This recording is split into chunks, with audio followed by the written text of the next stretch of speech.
Nizar Trabelsi, un nom qui résonne encore dans toutes les têtes. Son arrestation 2 jours après le 11 septembre 2001 avait fait les gros titres pendant plusieurs semaines. L'ancien footballeur professionnel tunisien a été reconnu coupable de crimes terroristes chez nous. Il préparait un attentat contre la base militaire de Kleine-Brogel, mais depuis plusieurs années, il intéressait aussi la justice américaine.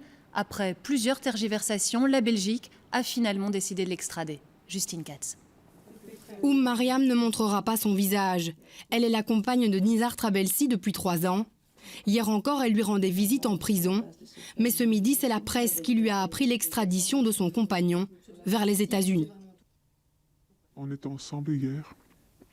Hier, et il n'y avait rien qui laissait supposer qu'il allait être mis dans un avion ce matin. Donc voilà, c'est une visite comme d'habitude, normale, quoi. Ce matin, Nizar Trabelsi avait quitté sa cellule de Bruges pour rejoindre la prison d'Ytre. Il n'en sera rien. L'homme est emmené à l'aéroport de Melsbrook où un avion l'attend pour les États-Unis. Nizar Trabelsi avait été arrêté à Bruxelles le 13 septembre 2001, soupçonné de préparer un attentat contre l'ambassade américaine à Paris. En réalité, sa cible est en Belgique, comme il l'avouera par téléphone à une journaliste de la RTBF. C'est pas logique que j'achète les produits ici et je transporte les produits ici jusqu'à Paris pour faire un attentat là-bas. Moi-même, croyez-moi, je ne savais même pas où se trouve cette ambassade. Oui, donc c'était bien la Belgique qui était visée. Oui. C'est-à-dire Kleine-Brogel. Oui, exactement. Kleine-Brogel, une base militaire de l'OTAN qui abrite des armes américaines. Nizar Trabelsi se revendiquera d'Al-Qaïda, proche d'Oussama Ben Laden. Il sera finalement condamné à 10 ans de prison qu'il a fini de purger en juin 2012. Mais l'homme restera derrière les barreaux car les Américains demandent son extradition. Pour Mariam, c'est clair, ils veulent obtenir des informations de Nizar Trabelsi. Qu'est-ce qu'il n'a jamais livré? Les 2 militaires américains qui ont fourni le plan de la base de Kleine-Brogel.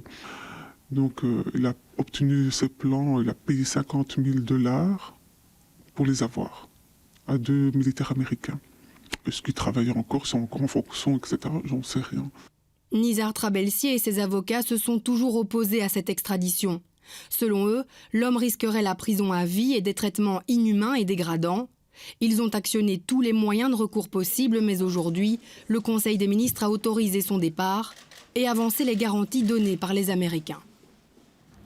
La garantie de la part des autorités des États-Unis que cette affaire sera jugée seulement par un tribunal de droit commun et non par un tribunal militaire ou un tribunal d'exception et qu'il ne peut pas être condamné à la peine de mort. Une extradition organisée dans le plus grand secret. L'avocat de Nizar Trabelsi se dit estomaqué. Pour lui, tous les recours n'étaient pas encore épuisés. La Cour européenne des droits de l'homme est saisie également d'un recours contre cette décision d'extradition et que depuis décembre 2011, elle a, dès le moment où il a été saisi, pris une mesure provisoire de non-extradition de M. Trabelsi vers les États-Unis. Aujourd'hui, la Belgique est allée à l'encontre d'une demande, d'une décision européenne. Oui, tout à fait. Tout à fait. Il n'y a pas d'autre mot, c'est une décision tout à fait illégale. Cet après-midi, il a introduit en extrême urgence une requête pour ordonner à l'avion de faire demi-tour.